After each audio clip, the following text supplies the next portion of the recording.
Jamaah, oh jamaah, alhamdulillah. Alhamdulillahirrahmanirrahim. Masih di Islami Tinda, masih membahas tentang tema yang luar biasa. Jangan so hebat, di hadapan Allah semua sama. Iya, yang kayak tadi, sok jagoan, nyebutin jam aja salah. Kacamata doang hitam tebel gitu ya kan. Jam salah. Jam 8 besok ya di Masa jam Bintaro. 10? Jam 10 kita kesiangan. Jangan jam 10, mall sudah buka. Udah jualan. Iya. Nah ini kita lanjut nih buat jamaah Islami Tinda yang dirahmati Allah, Masya Allah ya. Menghadapi orang sok jagoan ini bukan cuma baru-baru ini aja. Tapi dari zaman dulu, dari zaman Nabi kita, Nabi Muhammad SAW juga, itu pasti udah ada dong. Nah tapi kita penasaran bagaimana sikap-sikap Nabi di zaman menghadapi orang-orang yang sok jago ini. Kayak gimana Ustaz Syam? Apakah langsung dibantai ya? Bagaimana Ustaz? Silakan. Tapi guruku, Sataer, Ustaz Maulana, Mas Fadli, serta guru-guru kami yang dimuliakan Allah Subhanahu wa Ta'ala, kita ketahui sendiri kisah-kisah Nabi di dalam Al-Quran memang ditunjukkan, diceritakan agar kita meneladani sifat daripada kenabian tersebut dan tidak meneladani sifat lawannya Nabi, seperti Nabi Musa alaihissalam melawan siapa? Orang sombong, siapa? Fir'aun. Kemudian menghadapi Qarun, sombong dengan hartanya. Kemudian ada Raja Haman lagi, subhanallah, ada Namrud dihadapi oleh Nabi Ibrahim alaihissalam. Dan itu semua mengandung sifat kesombongan ataupun merasa diri raja. Ana rabbukumul a'la. Bahkan kata Fir'aun gitu ya, saya adalah Tuhan kalian, saya Rabb kalian yang paling tinggi. Maka sifat kesombongan ini yang perlu untuk kita hindari. Namun kalau ditanyakan dari kisah baginda Nabi SAW, itu juga Nabi SAW juga menghadapi seperti Abu Jahal dan kawan-kawannya. Lalu ada kisah yang menarik yang mungkin bisa kita ambil pelajaran daripada Sayyidina Umar bin Khattab radhiyallahu anhu warḍah. Sayyidina Umar bin Khattab tidak jarang diketahui bahwasanya Sayyidina Umar ini senantiasa memikul air dengan pundaknya sendiri. Padahal beliau adalah seorang khalifah, beliau adalah seorang ulama, beliau adalah seorang sahabat Nabi SAW. Beliau adalah salah seorang yang dijamin juga masuk surganya Allah Subhanahu wa Ta'ala. Tapi sahabat Nabi ini Sayyidina Umar bin Khattab radhiyallahu anhu senantiasa memikul air. Ketika ditanya, wahai khalifah, wahai Amirul Mukminin, kenapa engkau memikul air sendiri? Kata Amirul Mukminin, kata Sayyidina Umar bin Khattab, supaya ini adalah pelajaran bagi saya agar saya tidak merasa sombong di hadapan orang lain. Suatu ketika Sayyidina Umar bin Khattab pernah bertemu dua orang laki-laki yang sedang saling menyombongkan diri gitu ya, berdebat, saling menyombongkan diri. Saya punya ini, yang satu saya punya ini, saya punya ini. Lalu Umar bin Khattab radhiyallahu anhu warḍah menyela pembicaraan tersebut dengan mengatakan, "Oh, kamu punya ini? Seandainya kau punya akal, maka punyailah juga harga diri." Subhanallah. Seandainya kalian punya hutang, maka catatlah hutang tersebut. Hitunglah, bukan saling menyombongkan diri.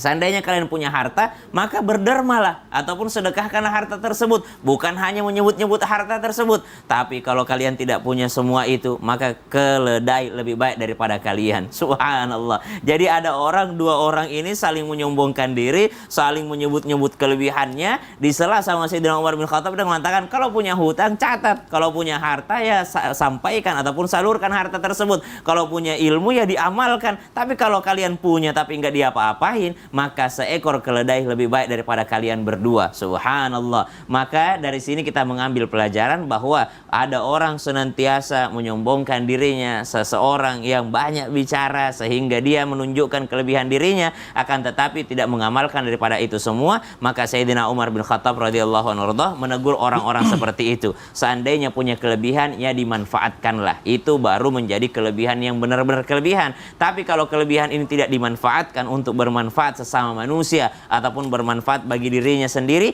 maka tidak adalah arti daripada kelebihan tersebut. Kemudian Sayyidina Abu Bakar As-Siddiq radhiyallahu anhu warḍah, bagaimana cara beliau untuk menghadapi ataupun menahan diri pada kesombongan? Diketahui dalam riwayat bahwa Sayyidina Abu Bakar As-Siddiq setiap kali keluar dari masjid sepeninggal baginda Nabi SAW, Sayyidina Abu Bakar As-Siddiq senantiasa mengambil kerikil, lalu kerikil tersebut digigit oleh Sayyidina Abu Bakar As-Siddiq radhiyallahu anhu warḍah. Nanti dilepas kerikil ini kalau mau makan, kalau mau tidur, kalau mau berbicara, yaitu ayat Al-Quran ataupun hadis Nabi SAW. Ditanya, untuk apa engkau melakukan itu wahai Abu Bakar? Saya menjaga lisanku agar tidak sembarangan ngomong di hadapan orang lain. Khawatirnya ini adalah menyombongkan diri. Wallahu ta'ala a'lam. Masya Allah, luar biasa ya. Jadi kalau misalnya pakai kerikil itu memang nggak bisa ngomong. Jadi baru dilepas itu pada saat dia mau ngaji gitu ya. Atau dia mau berdakwah. Ini jamaah di rumah kalau mau ikut ya kue aja lah, kue. Kue? Ya, digigitnya kuenya aja. Kue habis itu lah. Nggak usah kerikil gitu ya. habis. Kita lanjut jamaah. Ustaz Maulana izin. Yang namanya kita punya teman banyak. Ini karakternya beda-beda nih jamaah. Iya kan, ada yang baik, ya kan, ada yang dermawan, ada yang macam-macam, ada juga yang bermulut besar. Soto. Terus udah gitu sok paling hebat. Nah, ini apa yang harus kita lakukan? Atau kita ruqyah dia? Atau bagaimana baiknya Ustaz? Ada yang lebih baik daripada Ya itu? Allah. Mohon izin silakan. Padahal orangnya itu dia sendiri.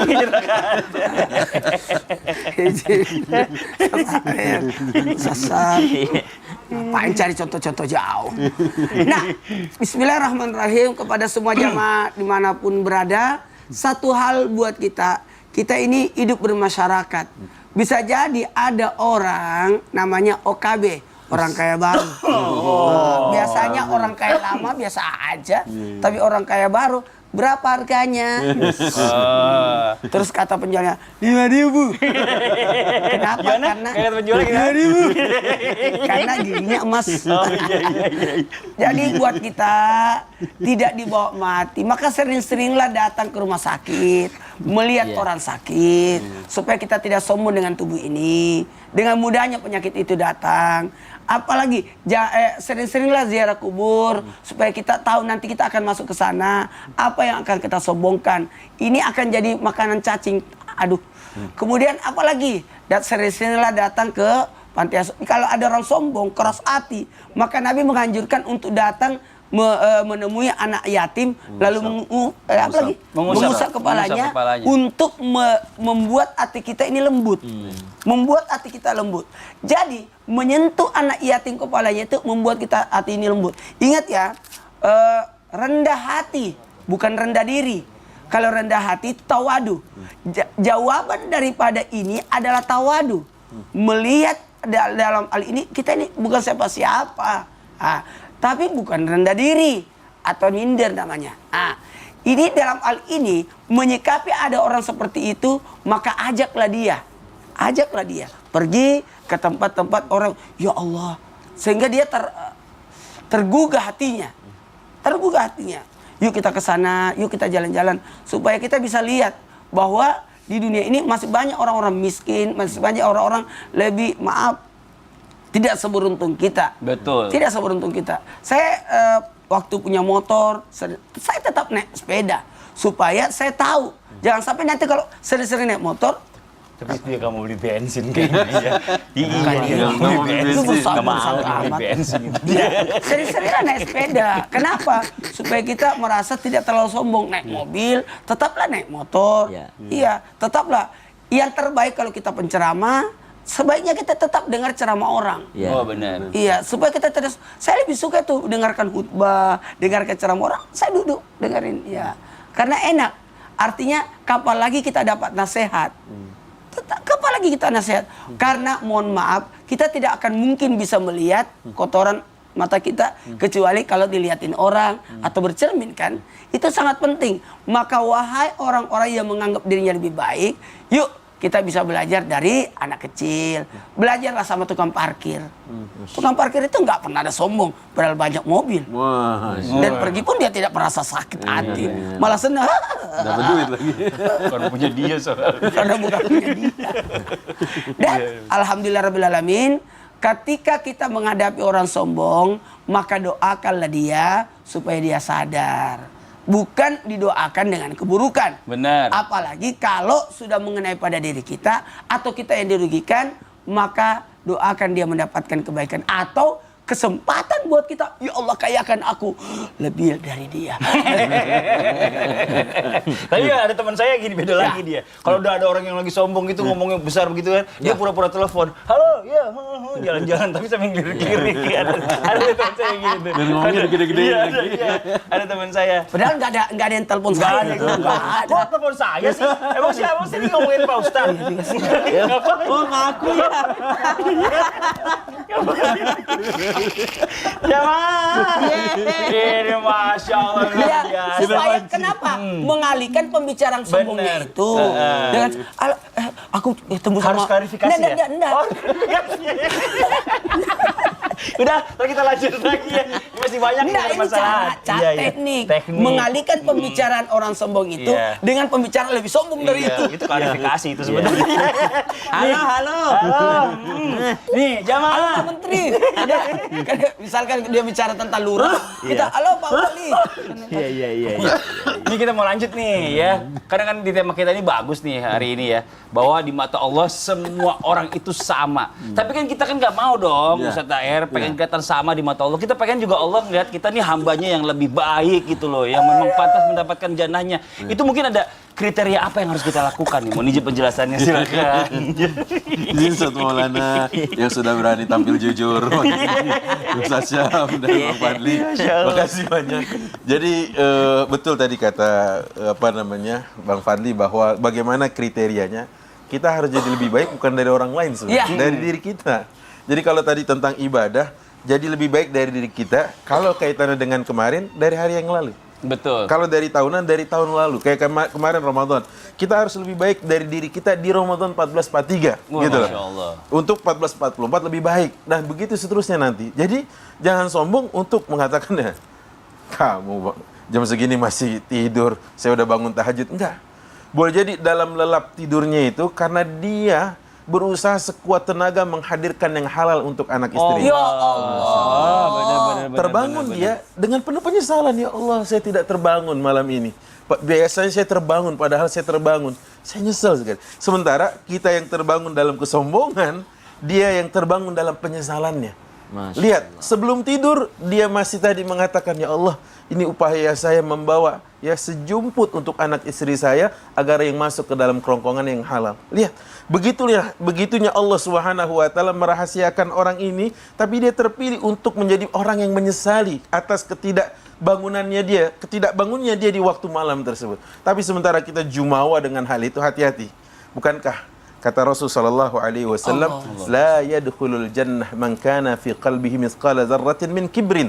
Tidak akan masuk ke dalam surga Allah. Tadi Ustaz Syams sampaikan, baik itu dukhulan awwaliyan, masuk yang pertama kali ibtidaan, atau dia nanti memang tidak masuk sama sekali katanya. Kenapa? Karena ada sebesar zarrah itu loh.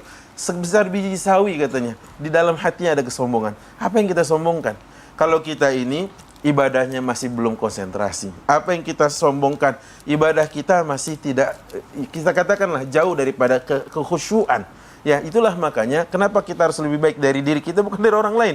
Kalau orang lain neracanya, timbangannya, alat ukurannya, meterannya itu kita nggak tahu.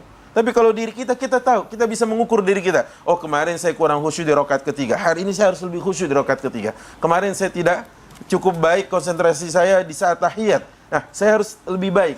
Tapi kalau orang lain, kita nggak pernah tahu.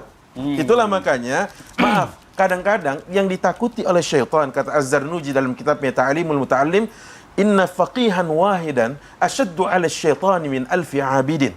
Satu orang yang alim, yang faqih, yang mengerti agama, dengan semua ilmunya, itu lebih ditakuti dan lebih bahaya bagi syaitan daripada 1000 orang ahli ibadah.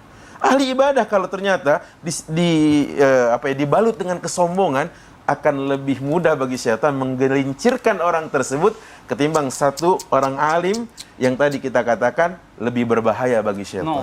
Jangan-jangan dia tidur dengan membaca doa. Jangan-jangan dia tidur dengan membaca zikir sebelumnya. Berniat untuk bangun malam, tapi apa? Sabaqahul ain, matanya berat dan mengalahkan dia untuk terbangun di waktu itu. Makanya ini PR besar buat kita. Apa kriteria khususnya? Ikhlas di hadapan Allah dan yang paling shawab, yang paling benar. Wallahu a'lam. Masya Allah, jazakallah khairan. Terima kasih banyak Ustaz Taher penjelasannya. Emang ini kadang-kadang kita sebagai manusia ini harus berlomba untuk diri kita sendiri sebenarnya. Supaya kita kelihatan lebih baik di mata Allah Subhanahu wa taala. Bukan begitu Pak Ustaz Maulana? Masya Allah. Ada tugas nggak? Iya, yang udah ngaku sendiri. Padahal saya cuma mancing doang. Kita sekarang masuk nih ya, waktunya kita menjawab lagi pertanyaan yang dikirimkan oleh Jamaah Islam Madinah. Kalau kita kembali ke segmen Tanya Dong Ustaz. Kami semua tanya dong Ustaz.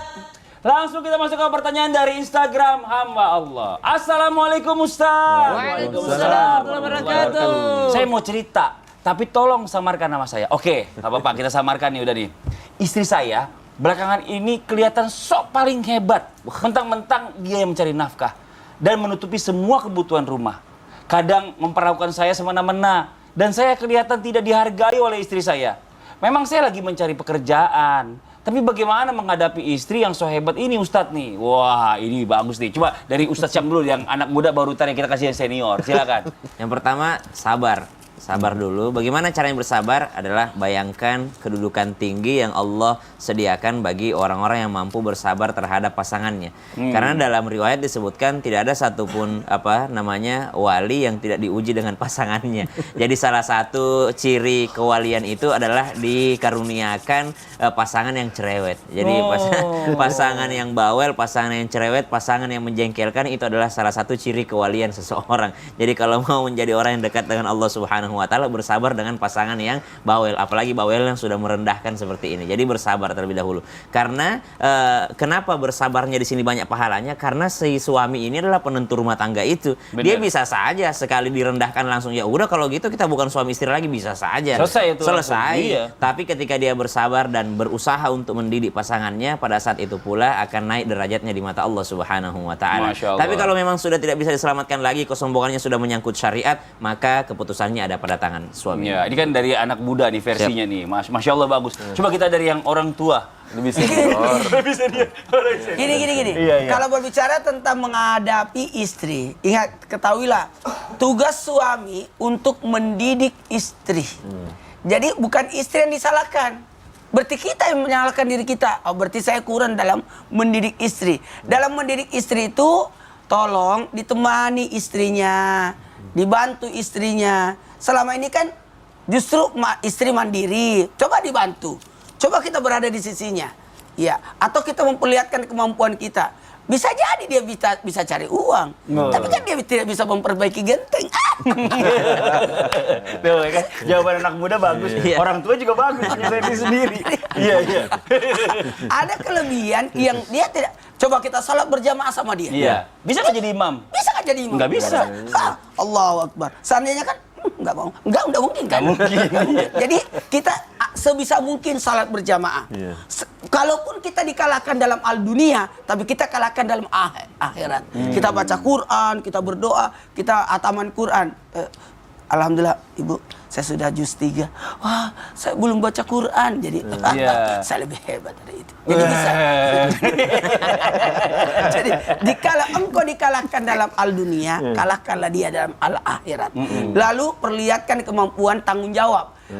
Meskipun istri yang mencari uang dalam hari ini karena suaminya nggak punya pendapatan saat itu, maka tetap ada namanya nilai tanggung jawab, nilai bagaimana kita mengawasi, melindungi istri. Jadi antar ke kantor, dia mau kerja, antar ke tempat kerjanya. Doakan istrinya. Pas lagi sholat suaranya keras, Pak. Bapak mimpin sholat pakai bahasa Indonesia juga. Ya Allah, terima kasih atas rezekimu yang kau berikan kepada istriku, ya Allah. Jadikanlah istriku istri yang soleha, yang sayang kepada suami dan anak-anaknya.